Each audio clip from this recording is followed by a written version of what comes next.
This program is brought to you by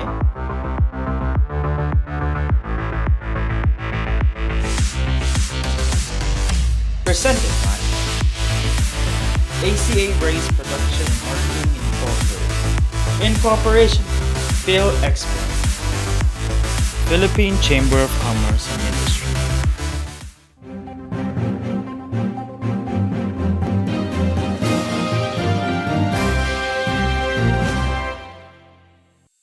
Job skills mismatch remains a nagging issue in our efforts towards increased competitiveness.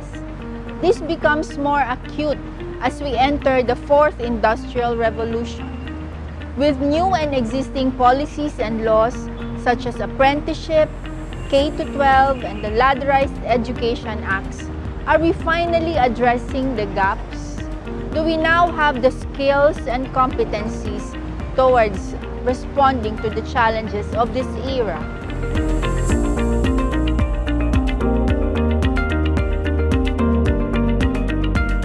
There have been increasing discussions on the fourth industrial revolution and its impact on jobs. In the Philippines, we have made some analysis and we are sharing some of these insights from no less than the Executive Director of the Policies Department of the Technical Education and Skills Development Authority, or TESDA. Please welcome to Business and Beyond, Ms. Marisa Legaspi. Ma'am, welcome to our show. Okay. Good evening, Lisa, and thank you for inviting TESDA to be part of your show. TESDA is now an attached agency of the Department of Trade and Industry. Any reactions? Are you anticipating changes? And what is your take on this? We look at it with an open mind and see the opportunity to further strengthen our linkage with industry, because we know DTI is heavily engaged in industry and in promoting entrepreneurship.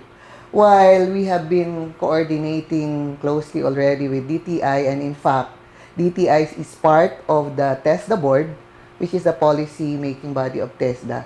And in fact, they are the co-chair. So we do not expect very much changes. I think DTI will see us more as a partner also that will support the major programs of government in terms of skills development and helping business, the industry in particular. Of course, TESDA's mandate is to implement the dual training system, right? So there is the K-12, there is ladderized training, there is the apprenticeship program. Now, where are we in all of this? Kasi po, di ba, the thrust or the objective is really sana to change mindsets, no? Parents, like I am a parent, I still have that bias for my children to graduate college. So, has this changed because of the programs on technical vocational education? Yes. I think we're seeing improvements in terms of the acceptability of TechVoc, or technical vocational education and training. In fact, we hear people saying their lives get better because of the training that they got from TESDA. They are better paid and their lives improve. And this development is also supported by even the developments internationally. There is now an increasing recognition of the contribution of TechVoc in economic development. So we have seen increasing enrollment in TechVoc, and the fact that even our K-12 program has included the TechVoc track in its program is a manifestation that there is an increasing acceptance. Why do we need to change that mindset? What is important in promoting technical vocational education? Because we're now shifting to accepting people for what they can do, for the competence that they have, instead of the credentials, diplomas. They are piece of papers. And that is the major reform that we had in TESDA, in TechVoc, when we shifted to a competency-based program where you are measured in terms of the demonstration of the actual competence that you have. We are establishing already, under the Philippine Qualifications Framework, a seamless education and a continuum wherein all your learnings can progress from level 1 to level 8, and all your learnings are given credits. Even if you are a graduate of textbook or diploma, it can be given credit already when you go to college, and then you get only a fewer subjects. No, I think that's a good segue to the fourth industrial revolution. No? The skills, the competencies needed. Are the robots coming? Are they making humans obsolete already in terms of jobs? The challenge is how our graduates can be flexible enough to adapt to those changes. Technologies can be very fast, but it's the ability to adapt to those changes. You just have to add something on the technical side, but your mindset, or especially those soft skills or 21st century skills, are the more critical ones. Are you a regulator or are you an operator or implementer? If you are to choose, and what is your assessment? Is there conflict? Is there difficulty in providing all these services and mandates together? And if you are to choose, which one would you like to retain? I think there's no conflict, in a sense that being a regulator would also depend to what extent you are being a regulator. Because TESDA as authority is both a developmental agency, because we do capacity building and provide a conducive environment, but at the same time, it has regulatory powers in terms of setting standards on training provision as well as in assessment. But I still believe that while we exercise this regulatory function, we are also implementing or exercising more our developmental role. We can balance it, and we have been doing that in the past, and more we are seeing really the need to actively, deeply engage. Okay. Thank you very much, ma'am, for all this information and updates. Thank you. Thank you, then. Business and Beyond will be back.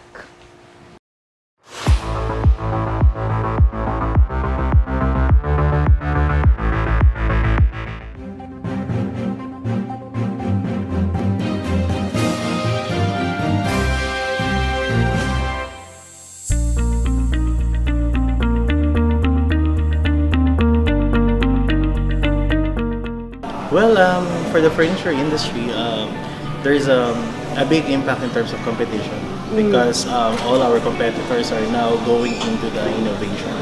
So it's actually Industry 4.0 now. Okay. And what we need to do is to cope with the changes in the transformation in terms of business. But what we're seeing now is changes in the manufacturing process. So we are trying to adopt some digital innovation in terms of efficiency in manufacturing. So we are adopting computerization, digitalization of our process. But in terms of design, there's the creative side, we need a lot of workers still in our industry. We secure them by continuous training, continuous ambition, continuous development ng support ng personality nila, personality development, and of course then yung training talaga kung ano for the growth, kung ano ba yung job description nila. So we make sure na palagi namin silang training. In our business, we keep on innovating and upgrading our skills, especially our workers. If we don't, we'll be left behind like dinosaurs. The challenge for us now, especially in the Philippines, is to upgrade the skills of our Filipino workers. There's a lot of talk about artificial intelligence and IoT. The Philippines has a chance now to take advantage of that, and through hopefully the help of the government, put investment in upgrading Filipino workers to be in tune with technology. If I let technology pass us by, we're gonna be in business for the next 5 years. But we use technology as a platform to leapfrog and improve the skills of our workers. So constantly, we have an in-house training program that develops our workers for the next generation technology.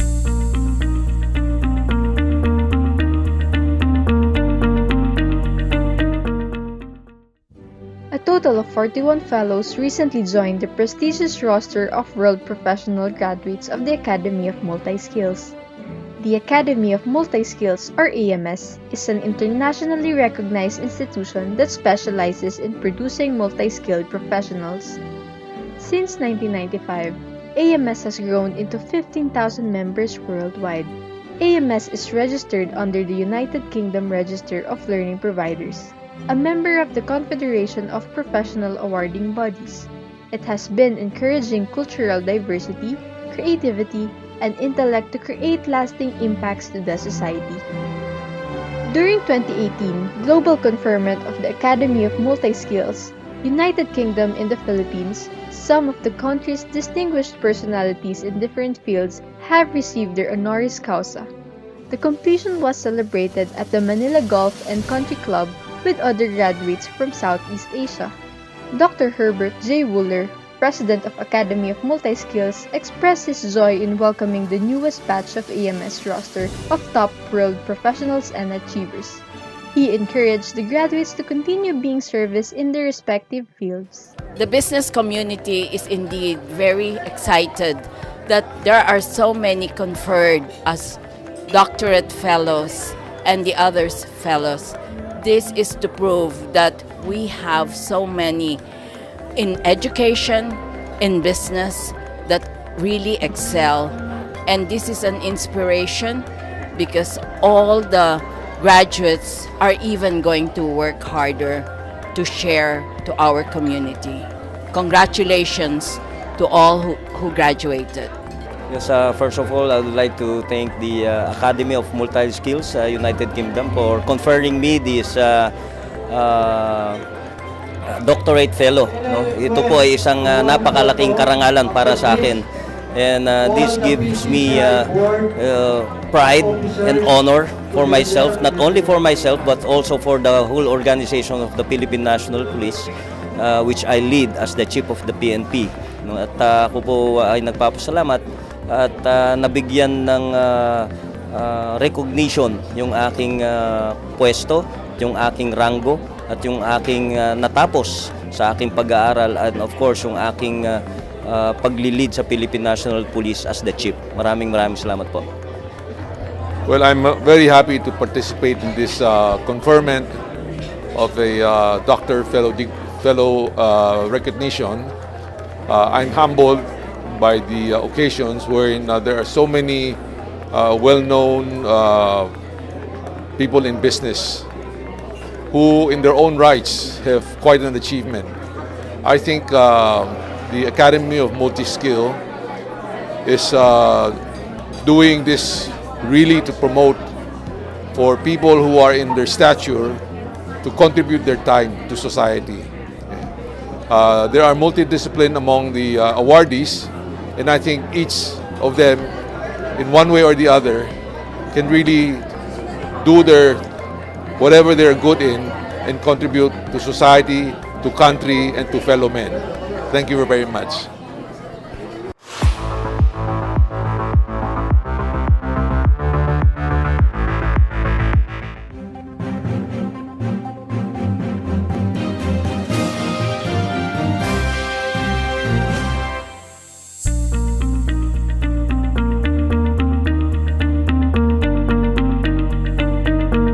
Nagsimula ang kooperatiba namin since 1999, but it becomes a dormant na at least 5 years. Nag-resume lang kami nitong 2007.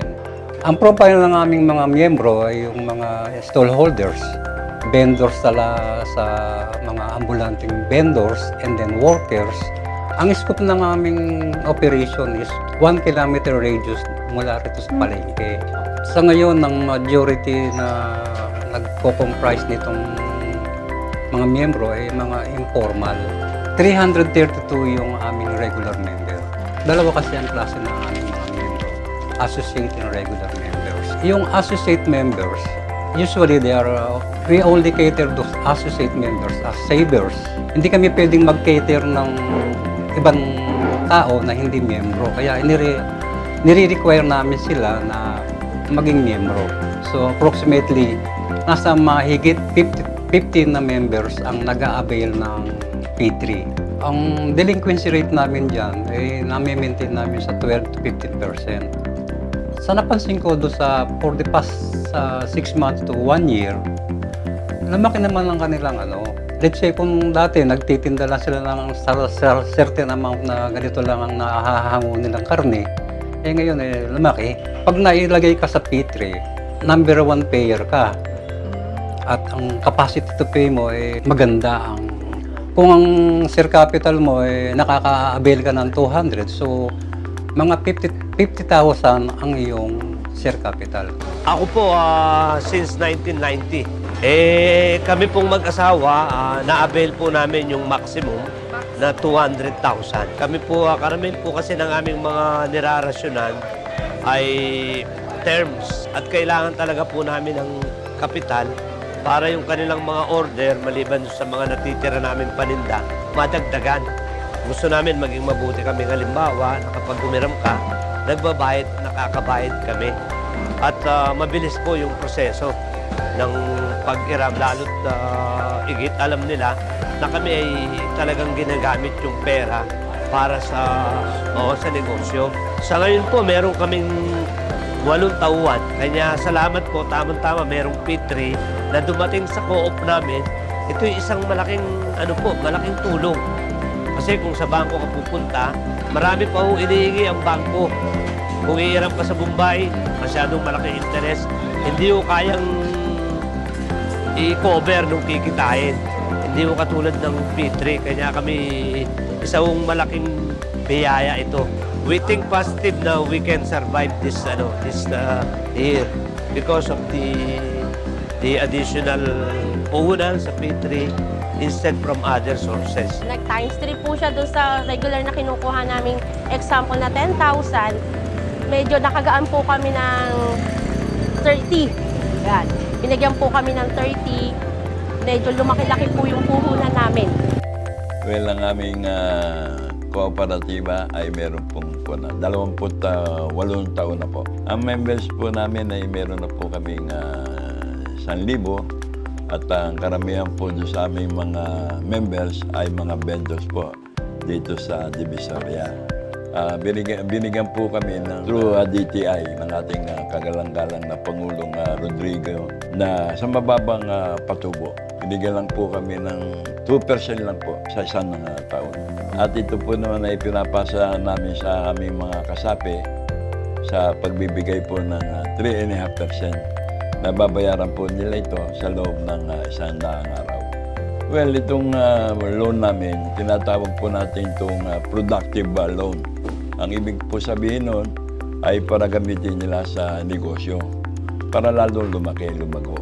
Tapos itong latest po, nakakakuha na po ako ng 150,000. Kaya nga po ako nag-member ng co-op para maiwasan po yung 5-6. Kaya nga po nahuhulugan namin ng maayos yung sa kooperatiba dahil okay naman yung benta. Simula nung mabigyan po kami ng programa ng ating presidente na P3, I could rather say na yung mga lending ng Bombay medyo na bawasan o hindi man lang namin na-eradicate.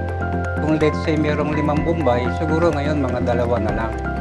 At least malaking impact sa mga pinautang namin na mag-rely sila sa P3.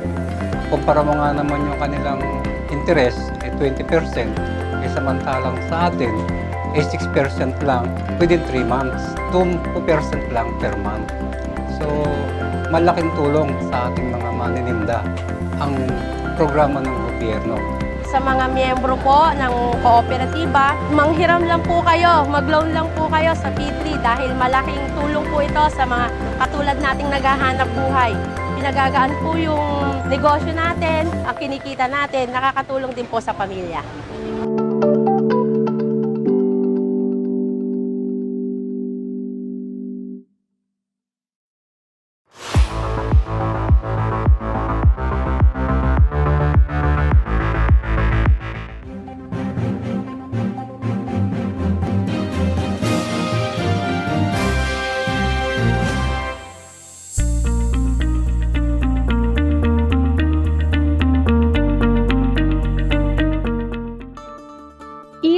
ESGS, or the Electronic Sports and Gaming Summit organized by Garayat Concepts, is one of the biggest gaming conventions in Southeast Asia. The event features different elements of gaming, whether it is by console, PC, mobile phones, or board games. Local and international brands get the chance to showcase their latest and innovative products that are available on the market. Big international brands like Asus ROG, MSI Gaming, and Acer Predator have surely captured the attention of the public as they showcase their booth with a different kind of flair. Now, let's see what these brands have to offer. Here we'll be featuring our latest product. We call it Predator Orion 9000. So this product features the latest graphics from NVIDIA. So we have a GTX 1080 Ti, but soon we will have an RTX 2080 version coming soon. And also this product will be featuring the latest Core i9 processors and up to 128 gigs of DDR4 RAM. So this device is a monster. So I hope that it will be coming in the market around this quarter. So please watch out. One of our latest products here is this Strafe Mark II MX Silent with an MX Silent switch. So this one is one of our latest products along with the Mark II series of K70. So for the latest products, kindly check our website at Corsair, www.corsair.com. So that's it, guys. Thank you. Good evening. Welcome to the MSI booth. Here we have the latest motherboards, graphics cards, and the smallest form factor desktop available in the market right now. So with the latest motherboards, it features the latest Intel 9th generation series processors. We also have the latest NVIDIA graphics which can support advanced technologies such as real-time ray tracing. So to learn more about the latest MSI products, visit MSI Philippines Facebook and Instagram pages and check out us every year here at ESGS. Thank you very much. ESGS have proved itself to be a must-see attraction every year. Over 24,000 people have attended this year's 3-day event, and it does not only consist of sponsor booths, there are also local merchandisers, artists, and student game developers. This event has become a gathering of different kinds of gamers for all ages from kids to kids at heart. This goes to show the passion of Filipinos to gaming and how big this industry will become for the following years to come. On this note, we end this week's episode.